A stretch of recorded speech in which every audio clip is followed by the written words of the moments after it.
Well, today I'm flying solo with Barbara Kay, and she's going to share with us how to identify your client's money style. I'm really excited to hear her insights on helping financial professionals identify this alongside their clients and then really engage in meaningful conversations. Barbara is a return guest, and as you'll recall, she's been a business psychology coach since 1998. She works with professionals and financial services organizations nationwide, including wires, independents, RIAs, and their wholesale partners. In addition to coaching, she speaks at conferences and provides custom skill building on coaching skills and leadership, teams, communication, brand and sales psychology, change, client relationships, women, and behavioral science. She writes a quarterly leadership column in the Journal of Financial Planning and is the author of two books: The Top Performer's Guide to Change and The $14 Trillion Woman, Your Essential Guide to the Female Client. We are so excited to have Barbara here with us today. So let's go listen to some of the insights that Barbara has for us on determining our clients' money styles. Hi, I'm John. And I'm Julie. We're the hosts of the Hartford Fund's Human Centric Investing Podcast. Every other week, we're talking with inspiring thought leaders to hear their best ideas for how you can transform your relationships with your clients. Let's go. Hi, Barbara. Thank you so much for joining us today for the Human Centric Investing Podcast. Well, it's so delightful to join you again, Julie. It's always wonderful to have good conversation together. I agree wholeheartedly. And this is a topic that I'm very excited to dive into today: how to identify your client's money style. And it's interesting, Barbara, as I read your article and white paper on hartfordfunds.com on this topic, it occurred to me that we all have different personality styles, and that obviously plays into how we interact with each other and communicate with each other. But I've never thought about a money style. So, will you share with us a little bit about your thinking and educate us on our different money styles and maybe how it could help connect with clients and really smooth out the communication process? Absolutely. So the money style is based on our personal style, but it impacts how we relate to money. So I designed it for this article the little acronym CASH for the money style, CASH for the four styles that are out there. So the C stands for the confident money style. The A stands for the analytical money style. The S stands for the sociable money style. And H stands for the harmonious money style. And all four of those styles tend to deal with money and therefore their financial professional differently. So that's the framework. What more do you want to know about that? So, how do we understand what our clients are? Obviously, I love that cash framework, and as I hear those words, it's interesting. And then I'm thinking, well, I wonder what I am. How do we go about that process of discovering that with clients? Well, they're based on how the clients think about the relationship with a financial professional and their money. So, half of the styles are task focused. They're really focused on the goals and the objectives for the money. And the other two are focused more on the relationship. So, that's how you get half of the styles. The other part of it is are the styles tend to be quick and spontaneous, or do they tend to be methodical and thoughtful? So if you put people on that continuum, you end up with the four different styles. So again, CASH. C stands for confident, and the confident style is quick and spontaneous, but focused on their goals and objectives for their money, and that changes how they interact with their financial professional. The analytical style is also focused on the goals and objectives, and that affects how they relate to their financial professional, but they're much more methodical and analytical. The sociable style is quick and spontaneous, but much more relationship focused. The harmonious style is also relationship focused, but much more thoughtful, cautious, and tends to want to take more time. So, this really impacts how they relate to their money and specifically how they relate to their financial professional. Do you have any questions, or you just want me to go into more detail about the styles and how to recognize the styles? Let's dive in. I'm fascinated, so I really would love to know more. Well, the confidence style, the financial professional will recognize the confidence style because they tend to be very direct. They tend to be not afraid to speak up, and they're focused on the bottom line. These are the clients that come in and they really don't want to spend a lot of time doing introductory chit chat. And if you have a 20-page report, an investment analysis, they probably just want to hear the bottom line. Just give me the top line, three things I need to know. They can be really speedy and they're focused on the results and they want to feel like they're achieving their goals and they're achieving a win. And so financial professionals will recognize that get down to business type of person. That is the confident style. The analytical style is also very focused on the project and the goals for their money, but they are the opposite of the confident style when it comes to the way they approach it. So they actually would sit down if you had a very long planning document or investment analysis document in front, they would literally go through the entire document and might ask you questions line by line. They're very focused on quality and accuracy and they really want to get into the details. And so you can see just between those two styles, a financial professional needs to relate to those two different styles very differently. If you took the confidence style and you started going line by line through that, let's say, 20-page document, they'd be bored out of their mind and probably interrupt you and push you to move forward.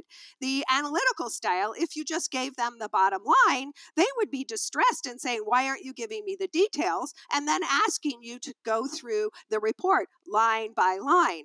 Now, the sociable and the harmonious style are not so focused on the goals and objectives. They're very focused on the relationship. So you can recognize the sociable style because they come in, they're going to glad hand you, they're going to be effusive, they want to have a good time. These might be the type of clients that frankly want to go out to lunch and have a great time together and hardly want to spend any time on the, let's say, 20-page report that you have for them. And the harmonious style is similar in the sense that they're focused on the relationship, but they tend to be a little quieter and a little less extroverted. And so they're very focused on peace and stability and harmony. And they want to feel like their financial professional is walking with them, has their back, and is supporting them. So the sociable and the harmonious style are much more focused on the relationship, but they come out a little bit differently. The sociable style is much more extroverted, and the harmonious style is much lower key, but it's really important that they feel like you have their back, they're supportive, and you're partnering with them. They want to feel like someone is with them in the journey. That's just the overall objective and feel of the four different styles. What more can I share? So I'm curious, do people tend to fall into just one style or could it be a blend? Because as I listen to those and I'm thinking, I might have parts of two or three. In your expertise, is it just one or are we sort of a blended approach as people when we think about our money style? Well, people are more complicated than four different styles, and as a general Imagine rule, that. imagine that. I like to say a really good personality assessment is one that I know of, which I won't mention on the podcast, but it's 600 over 600 questions. That gives you a really high detailed personality assessment. The style is really much more how you interact, and people do fall into primarily two styles are dominant and two are less. Some people may have a third one that is somewhat dominant, but most people fall into two styles that are their more dominant styles. And particularly in the way they relate to money, they probably have an approach. And what's unique about styles versus personality is our styles change based on the situation and the environment. So, for a financial professional, you might see that client in a money conversation in your office or on the phone or on a Zoom call. And you might know that client some other way in the community. And you might be surprised that the client shows up very differently in another role, in another way in the community. So, because they're in a different situation. So, for financial professionals, it's really important that they focus on how the client presents in the moment. Because the other thing that's true is they may have two styles that tend to be their most dominant styles in the financial relationship, but they can flip dramatically. And they tend to flip dramatically when a client is under stress or there's been a change in their life that have shifted the way they approach the money. So, Barbara, you mentioned that the styles can shift based upon the circumstance. And I think that's a really interesting topic that I'd love to explore a little bit more because I'm guessing that many financial professionals that are with us today listening have experienced that, or maybe they knew the client in a different type of a situation. And all of a sudden, when they became a client, they almost turned into a different person. And I just think that that really is fascinating. And when you think about financial professionals trying to determine, if a client is a fit for their practice or their team, are there signs or questions or anything up front that a financial professional might consider asking when they're thinking about bringing someone on and into their practice and their team, just to determine a little bit more about what that style might ultimately be?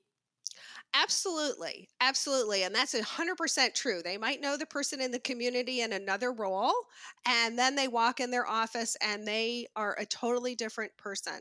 I will just use myself as an example, if I Mhm. may. Is that all right? Absolutely. Yes, So I please. tend to, I tend to be sociable. I enjoy relating with my friends. I tend to be very high level. I'm not the person that wants to go into the 20-page report.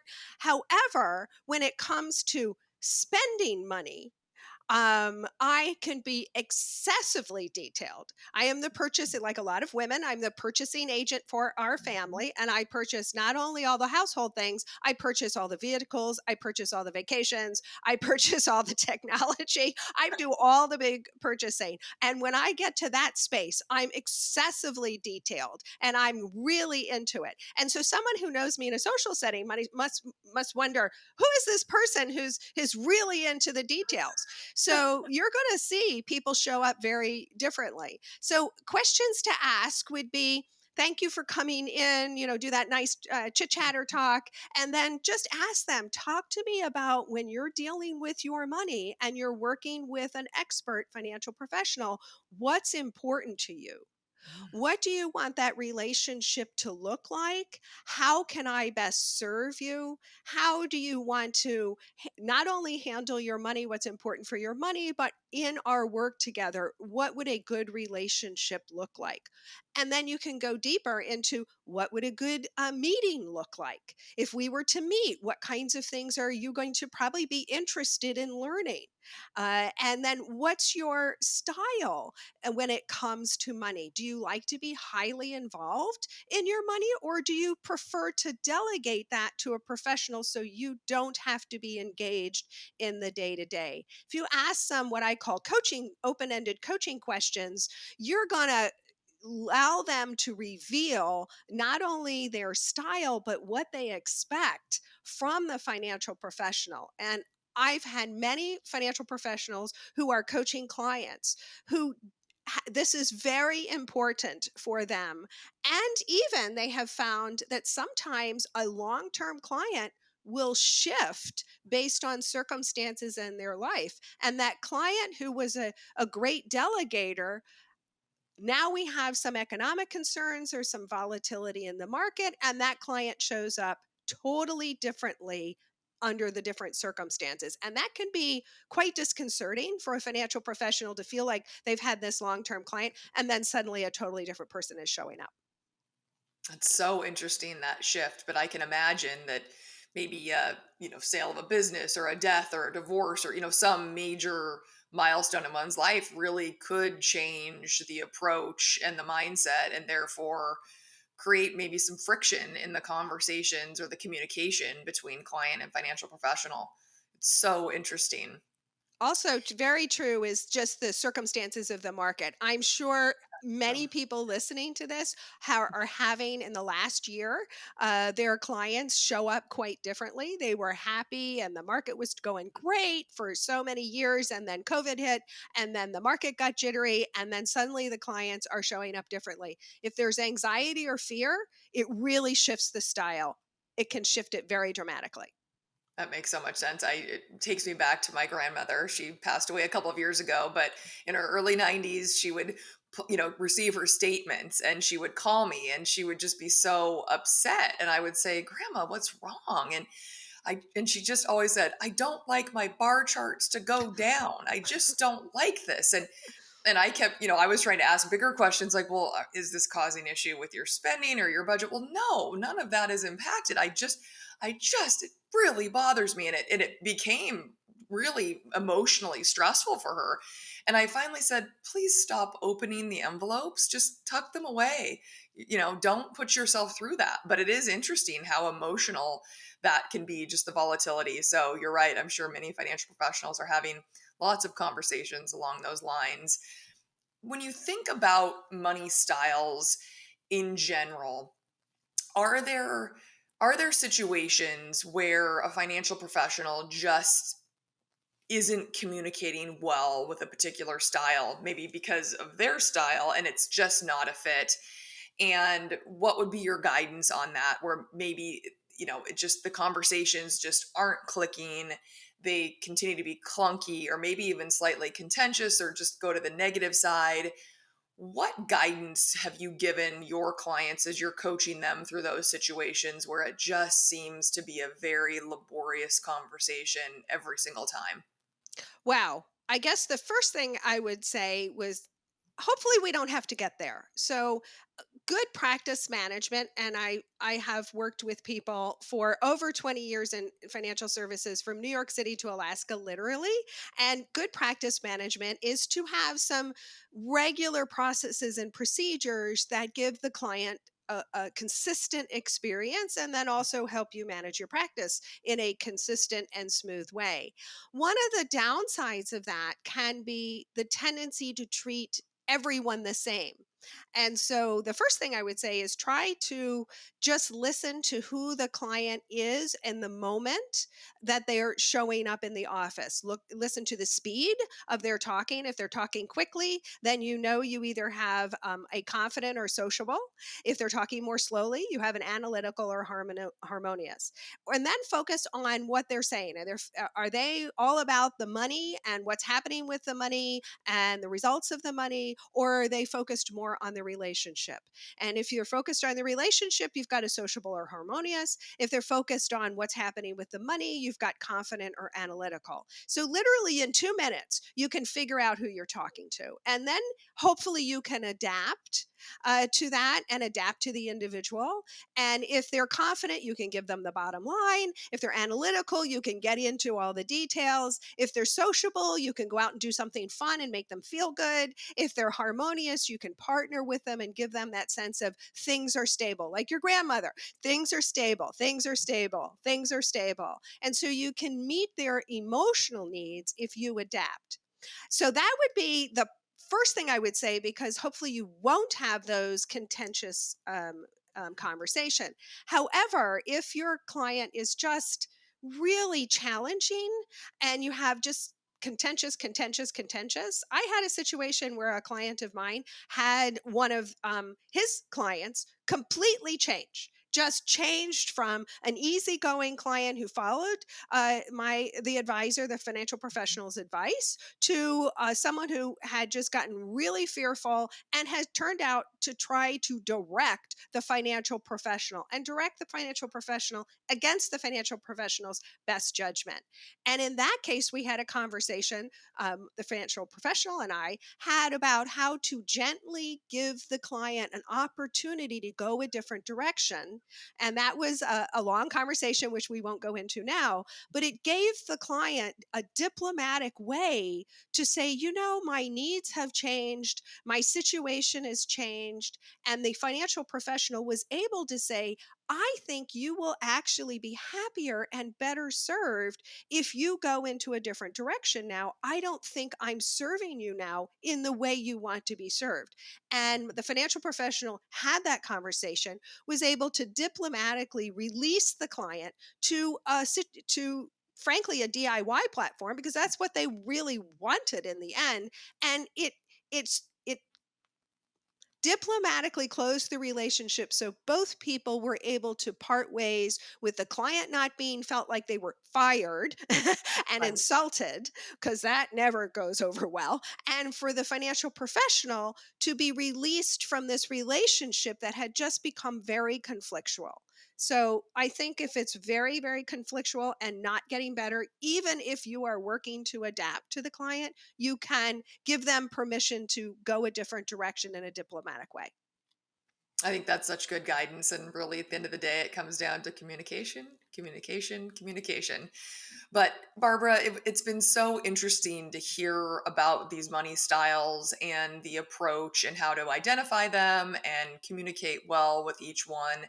And I'm sure that for our financial professionals listening, there were some aha moments. I know I had many of them because I just had never thought about these styles as it pertains to our money. Like I said, to me, it's always been about our personality, which obviously bleeds right into our money life. So I know that my eyes were definitely opened, and I'm confident that our listeners took away some actionable steps.